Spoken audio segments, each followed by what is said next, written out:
warahmatullahi wabarakatuh. Halo semuanya, perkenalkan saya Faryani Ahsan. Dan dalam video ini kita akan membahas salah satu materi penting dalam dunia pendidikan, yaitu prinsip-prinsip, asas, dan faktor-faktor yang mempengaruhi belajar. Materi ini sangat relevan, apalagi bagi kita yang sedang mempersiapkan diri menjadi guru atau pendidik profesional. Yuk kita mulai bersama. Nah, sebelum kita masuk ke materi utama, saya ingin menyampaikan terlebih dahulu tujuan video ini. Karena dengan mengetahui tujuan, kita akan lebih fokus dan paham kemana arah pembahasan kita nanti. Nah, tujuan yang pertama adalah agar teman-teman memahami prinsip dalam proses belajar. Dalam dunia pendidikan, belajar bukan sekedar kegiatan menerima informasi, tapi merupakan sebuah proses yang kompleks. Ada prinsip-prinsip dasar yang harus dipahami oleh seorang guru agar proses belajar mengajar dapat berlangsung secara efektif dan menyenangkan. Misalnya, prinsip kesiapan siswa, prinsip motivasi, atau prinsip belajar melalui pengalaman. Memahami prinsip-prinsip ini penting agar kita tidak asal mengajar, melainkan bisa merancang pembelajaran yang sesuai dengan karakteristik siswa. Nah, tujuan yang kedua, agar teman-teman mampu mengidentifikasi faktor-faktor internal dan eksternal yang mempengaruhi hasil belajar. Tidak semua anak-anak dengan cara yang sama atau dalam kondisi yang ideal, ada banyak faktor-faktor yang berperan baik dari dalam diri siswa itu sendiri, seperti minat, motivasi, kondisi emosional, maupun dari luar diri siswa, seperti lingkungan rumah, metode mengajar guru, atau bahkan suasana kelas. Dengan memahami faktor-faktor ini, kita bisa mencari solusi yang lebih tepat saat menemui siswa yang mengalami kesulitan belajar. Dan tujuan yang ketiga yaitu agar teman-teman mengetahui bagaimana prinsip dan faktor belajar ini bisa diterapkan dalam pembelajaran di sekolah dasar. Seringkali, teori hanya menjadi hafalan semata. Tapi dalam video ini, saya ingin mengajak teman-teman untuk melihat bagaimana teori belajar ini bisa diimplementasikan secara nyata di kelas SD. Kita akan bahas contoh-contoh aplikatif, misalnya bagaimana guru bisa menerapkan prinsip keterlibatan aktif dalam pembelajaran IPA, atau bagaimana guru bisa membangun motivasi belajar dalam pembelajaran bahasa Indonesia. Harapannya, setelah video ini, teman-teman bisa langsung membayangkan bagaimana nanti saat berada di depan kelas, kalian akan merancang pembelajaran yang berpihak pada cara belajar anak-anak. Prinsip-prinsip belajar. Dalam dunia pendidikan, ada yang disebut dengan prinsip-prinsip belajar. Prinsip ini adalah landasan berpikir yang menjadi pedoman dalam merancang, melaksanakan, dan mengevaluasi kegiatan belajar mengajar. Setiap siswa memiliki gaya belajar yang berbeda-beda, dan tidak semua anak bisa diperlakukan dengan cara yang sama. Oleh karena itu, sebagai guru, kita harus memahami berbagai prinsip dasar belajar, agar proses belajar menjadi efektif, menyenangkan, dan bermakna. Berikut ini adalah beberapa prinsip belajar yang paling penting. Yang pertama, prinsip kesiapan. Prinsip ini menyatakan bahwa seorang akan belajar dengan baik jika ia memang sudah siap untuk belajar, baik dari segi fisik, mental, maupun emosional. Contohnya dalam kehidupan sehari-hari, bayangkan anak SD yang datang ke sekolah tanpa sarapan. Ia mungkin merasa lapar, lemas, atau mengantuk. Dalam kondisi seperti itu, meskipun guru menjelaskan dengan semangat, tetap saja anak tersebut akan kesulitan menangkap materi. Artinya, si anak belum siap belajar. Sebagai guru, kita harus memastikan kesiapan siswa sebelum memulai pembelajaran. Bisa dengan ice breaking, peregangan, atau bahkan hanya sekedar menyapa dan mengecek kondisi mereka. Yang kedua yaitu prinsip motivasi. Motivasi adalah tenaga pendorong yang membuat siswa mau dan semangat untuk belajar. Tanpa motivasi, anak akan belajar secara pasif dan cepat bosan. Ada dua jenis motivasi. Motivasi intrinsik muncul dari dalam diri, misalnya keinginan tahu atau rasa ingin sukses. Motivasi intrinsik datang dari luar seperti hadiah, pujian, atau hukuman.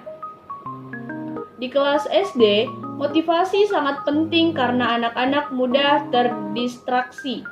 Guru bisa menumbuhkan motivasi lewat memberi tantangan yang sesuai, menggunakan metode bermain, memberi apresiasi kecil seperti stiker atau pujian.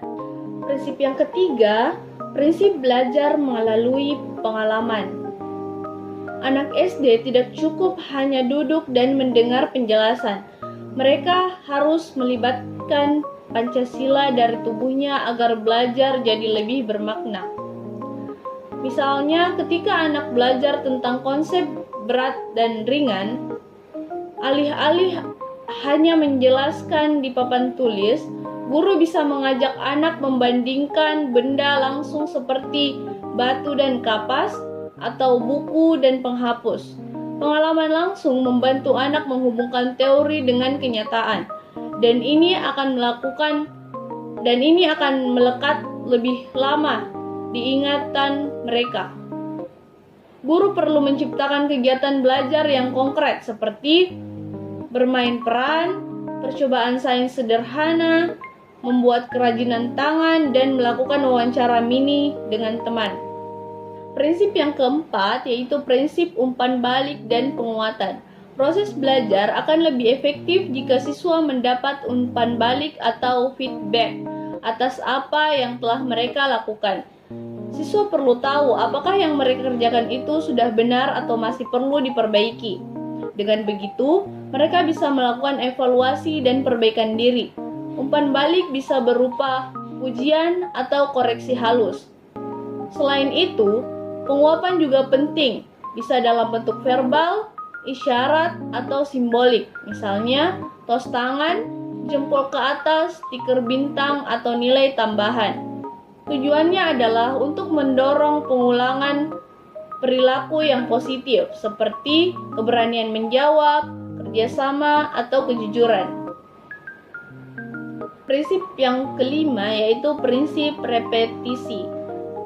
Materi yang hanya disampaikan sekali biasanya mudah dilupakan, apalagi oleh anak-anak usia SD. Oleh karena itu, pengulangan menjadi sangat penting dalam proses belajar. Pengulangan tidak selalu harus dengan cara yang sama. Misalnya, hari pertama mengenalkan konsep, hari kedua bermain game quiz, hari ketiga kerja kelompok, hari keempat latihan soal mandiri. Dengan begitu, anak akan belajar dengan beragam cara dan tetap merasa terlibat. Nah, itu tadi penjelasan tentang prinsip-prinsip belajar. Kita bisa lihat bahwa setiap prinsip saling berkaitan dan saling mendukung. Guru yang memahami prinsip-prinsip ini akan lebih mampu menciptakan suasana belajar yang efektif, menyenangkan, dan ramah anak. Asas-asas belajar. Asas-asas adalah landasan umum yang mendasari suatu proses pembelajaran. Beberapa asas penting diantaranya yaitu asas tujuan. Anak belajar lebih efektif jika tahu apa tujuan pembelajarannya. Misalnya, hari ini kita akan belajar menghitung uang, supaya kalian bisa jajan sendiri di warung dengan cermat. Asas perhatian. Anak mudah terinteraksi, maka guru harus kreatif agar perhatian tetap terjaga, seperti menggunakan cerita atau permainan. Asas keterlibatan aktif. Anak sebaiknya tidak hanya duduk diam, tapi juga aktif bertanya, menjawab, dan bergerak. Faktor-faktor yang mempengaruhi belajar. Faktor belajar dibagi menjadi dua, yaitu internal dan eksternal. Faktor internal yang pertama ada faktor fisik.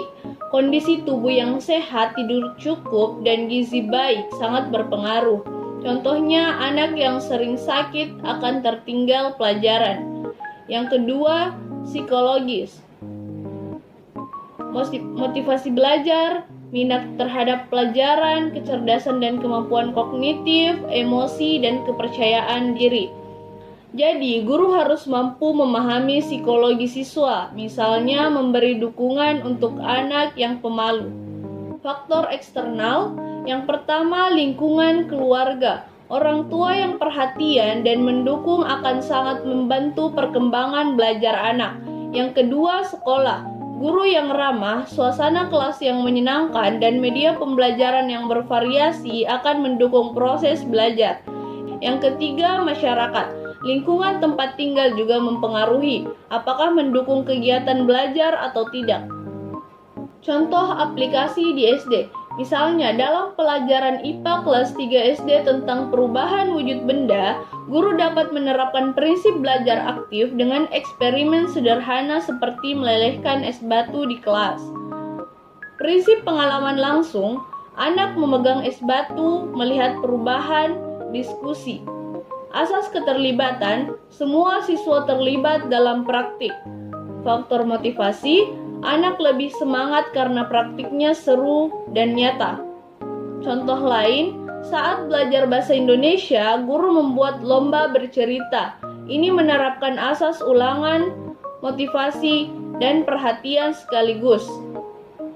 Dari pembahasan ini, kita bisa simpulkan bahwa keberhasilan belajar sangat dipengaruhi oleh banyak hal, mulai dari prinsip dan asas yang digunakan guru, sampai kondisi siswa itu sendiri. Sebagai calon guru, penting bagi kita untuk mengenali semua aspek ini agar pembelajaran jadi lebih efektif dan menyenangkan.